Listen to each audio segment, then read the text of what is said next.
Hey guys, Lukewarm Mining here. Hope you guys are doing all right. It's obviously been a bit since I've been here with you guys and posted something. Honestly, just had a lot going on. A lot of that's now kind of chilled out, so I should be getting back to something a little bit more regular. Anyways, as you can see on my desk, I have my 1070 right here. I just pulled it out from out in the garage because I'm thinking about stealing some components from it. So I was using this as my replacement for the 710 that I used to have, that I would plug into rigs and stuff if I needed a video output, or to my Xeon system if I needed a video output. But that eventually crapped out. So I have this spare 1070 that I've had forever laying around. It was running fine. Then all of a sudden I heard a bang, went out there, and the card had committed die. So don't know what exactly happened with it yet. I haven't taken apart the cooler or anything like that. I definitely need to do that and get to the bottom of it. I have a feeling that it was a cap or something that blew up, or a MOSFET. Should be able to replace those out pretty easily. There's kind of a wet spot right here, but it looks more like the mineral oil that I was running out in the garage on it than anything else. So I don't think that's why it fried. And then I also took out my CMP cards from my Octominer. Reason being is I was looking around online to see if anyone successfully converted this back to its original card form, which is a V100.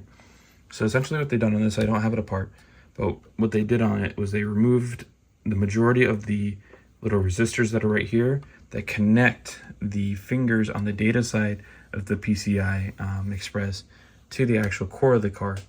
Looking at a board schematic of a V100 versus a CMP 100-210, the only thing that's really missing is the resistors right here, and then there is a BIOS chip on the top up here that's programmable, kind of like a VBIOS on AMD, except instead of it being read and writable, it is only readable. So it's a one-time flash chip. They don't cost anything, but it's a one-time use chip that they put on here. So it may be possible to replace the resistors on here to get it to see that it has PCI Express 16X, and it might be possible to replace that chiplet with the right programmer. There should be a pretty cheap programmer for that, to reprogram it with the correct V100 BIOS and get this thing up and running as a 16X AI card. And that would make these extremely valuable because these are HBM 16 gig cards. If you try to buy the real V100 version of these, they kind of seem to sway back and forth anywhere between $600 and $1,000. And so a lot of the people that are sitting on these cards that might be only using them for mining would be able to then use them for mining and programs like Vast AI. So there's something I'm looking into. Let me know if you guys can find anything about this. I found like 3 or 4 posts about it that say you can replace the resistors but nothing changed. But there's also ways of doing it with the resistors down here and also flashing that VBIOS to make it work. So I'm gonna do some more research into it, but I need the resistors that go on down here. So I'm thinking about just stealing them off of a couple old cards because they're just 0 ohm resistors. They're these little tiny guys, replacing them out. Anyways, my desk is a total mess right now. Unfortunately, I knocked over all my screw trays, so my floor is completely covered in screws. I really need to clean up in here, otherwise I'd show you guys around. This is something else that I worked on. So some of the Z15s that King got sent came with these green control boards. I'm not sure exactly what they came off of. I think it's like an S19 or something like that. They still work with the Z15 because they use the same chip and NAND. So you can actually just reprogram these or run these on Z15s, but they don't fit into the Z15 slot. So I went ahead and made a little carrier plate for it that slides in there and snaps this in there. I also made a top cover I don't have right in front of me right now that goes over the top that also secures it in place. Obviously the fans from that, hot plate, wireless keyboard, and then just a huge mess everywhere. So I have some boards that I've been working on over there. That one has the core removed off of it that I transferred. I think I got one that worked successfully where that core turned on, but then the other two don't, which means the data line isn't connected properly. Obviously, as you can see, there are boards everywhere. This is just one shelf. This is kind of like all my games and stuff. There's an RX 480 down there. More shit on top of the 3D printer, including boards that King sent back to me. They got super damaged in shipping. It's my fault, but we have a better delivery method now, sending them back and forth. And out here in the garage on the mining shelves, as you can see, I have my Octominer currently offline. I removed the 2 CMP cards I have in here. It's still full of RX 480s. I went ahead and threw them on for a day on the new QAI, I mean, these things are really, really old, so they're only getting about 8 mega hash per second on QAI. It's essentially like a Raven coin or any Kapow / Prog Pow mineable coin. But honestly, new coin, everyone jumps over. Of course, the hash rate is ridiculous right now on there. I do like the fact that it is merge mineable though.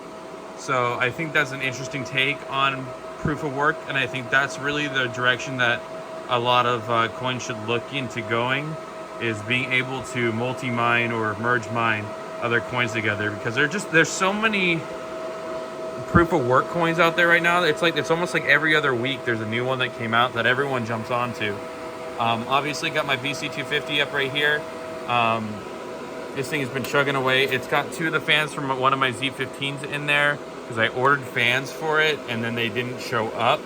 So I went ahead and stole the fans off of this to run this, because I had one more spare 120 millimeter Delta fan in there. But while I was switching out stuff on the inside and repasting, I had this on a folding table, and unfortunately the folding table fell over. It looks like we actually have a card down over here. The folding table fell and smashed the side of the BC250. So one of the cards got absolutely crumpled. The other one right down there was a little bit bent, but that one right there, for some reason, number 11 card, absolutely got destroyed. I already had replaced the one out over here that had burned up. You guys remember when I first got it? So now, and I had 2 spares from before. So now the one spare is there. The second spare is in the end slot. Actually, sorry, I made a mistake. Both cards in the end died. One of my spares is there, another spare is here. So, I mean, it's working, but I'm down a card currently on it. I have them all right now actually on Zealous hash. I know these aren't super efficient for that, but it's mining Zealous hash and also has Versus hash on top of it. You can see right now we're only pulling 1200 watts, so I think maybe the Versus hash is not working properly on that.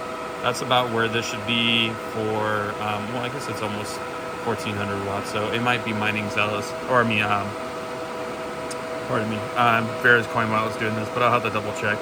But if you look at the network hash rate when it comes to like Zealous versus QAI, you can literally see that if you go on like hashrate.no, you can see the revenue went up 20% across most proof of work coins besides QAI. The only exception I really saw to that was Warthog. Hasn't really changed all too much on its hash rate. So what does that mean? It means everyone's moving their stuff from other networks onto QAI. So people are swamping that network, and it's a good time to mine other coins like Zealous or Ironfish or any other ones, because you probably have anywhere between a 10 and 20% increase to the number of coins that you get.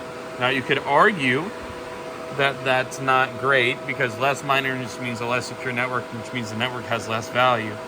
But even if the network's value drops 5% today or something like that, like the coin drops 5% today, the revenue from it is gone up 20%, so you're getting 20% more coins, so it makes up for that loss. Anyways, regardless, do as you want. Maybe this project blows up. I think merge mining is the future, and I wouldn't be surprised if a lot of people started doing that as well. Plus, I also like the fact that they intentionally have made it so you have to wait 2 weeks to get payouts for miners, because now there's more at stake. You're going to have to mine for 2 weeks and then get paid out for your first days worth of mining.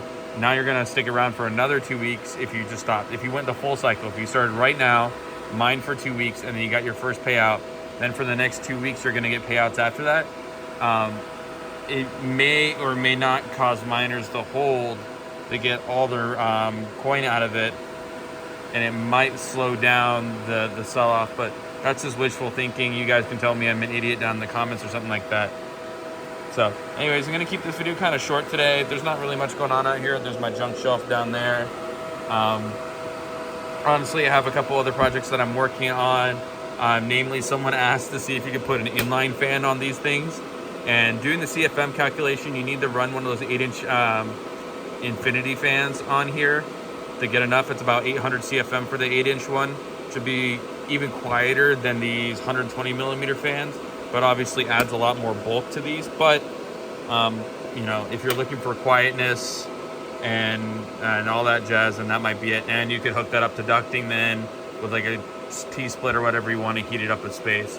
Other stuff I'm working on is a 6-inch intake or 6-inch adapter for this thing, so you could hook up a 6-inch infinity fan onto this. Again, just dropping the amount of noise that these things make, and also being able to integrate it into a system.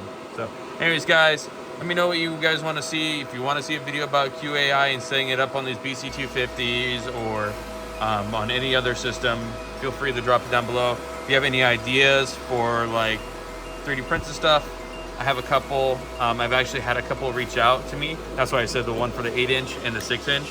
And those are going to be things I am going to design. So just want to kind of give you guys also a follow-up on everything.